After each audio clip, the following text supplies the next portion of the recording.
Here is a review of the anatomy of the Constitution from a previous unit. So the Constitution was to replace the Articles of Confederation. So we're going to be talking about the structure, the function, and different powers that the government has that was established in the Constitution. So as a review, the Constitution has three parts. It has a preamble, it has 7 articles, and it has 27 amendments or changes to the Constitution.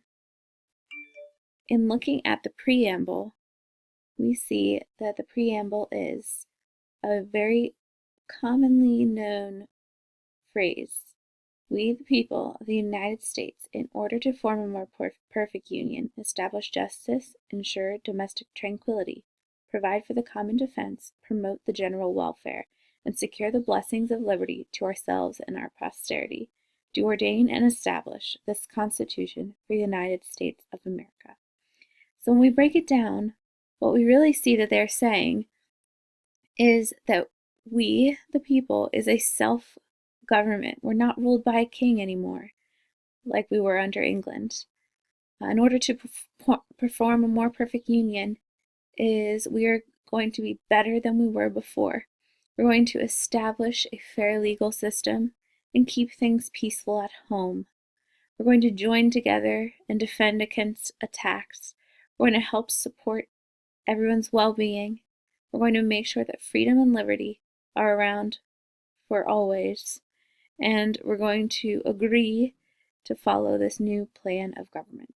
That's what the preamble is telling us. Article 1 out of 7 is the longest part of the Constitution. It's what's creating our legislative branch, which means the lawmaking branch.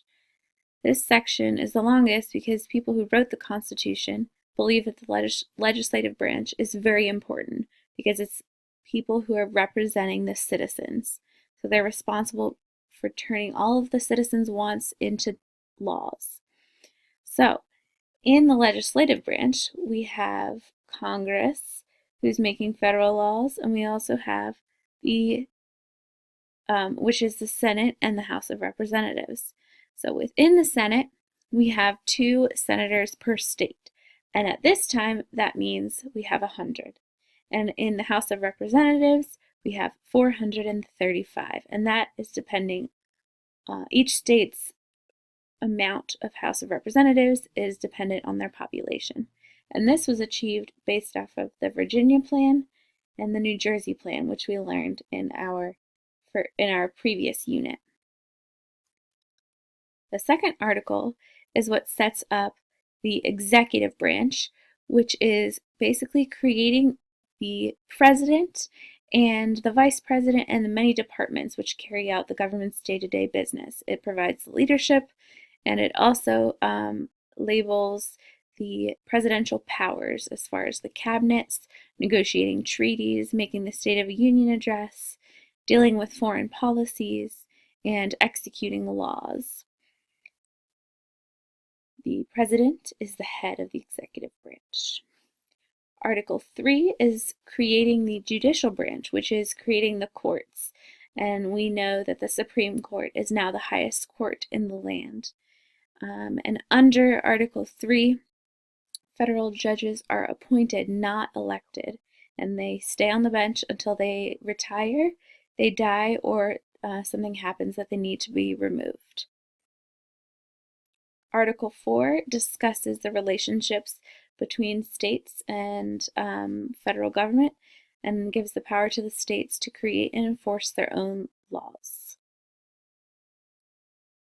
Article 5 discusses how there might be amendments to the Constitution, such as the one listed there where men used to be the only ones that could vote. Article 6 discusses federalism, the idea that the national government shares power with the state governments, and that the Constitution is called the law of the land or the supreme law of the land. Within Article 7, it also discusses how government officials, both state and federal, must take oath of office to support and uphold the Constitution. Article 7 discusses the ratification, so that means to accept the Constitution. So when this was created, we had to get when the Constitution was created, we have to make sure that all states accepted it or ratified it, and the Constitution became the law of the land in 1789.